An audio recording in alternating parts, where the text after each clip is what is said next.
warning for eastern Coshocton County and east central Ohio, northwestern Tuscarawas County and east central Ohio until 4:15 p.m. Eastern Daylight Time.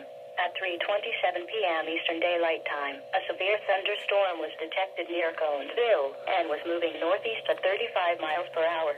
This storm is capable of producing hail up to the size of golf balls and damaging winds in excess of 60 miles per hour.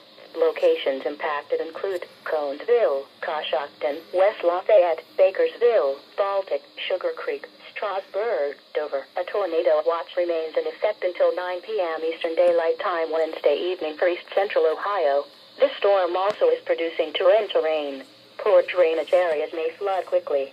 Please report severe weather by calling 412-262-1988, posting to the National Weather Service Pittsburgh Facebook page, or using Twitter at @Pittsburgh.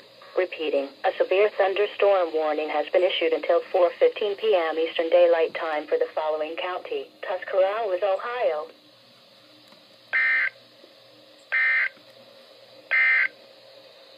Urgent weather message for the following county: Holmes, Ohio.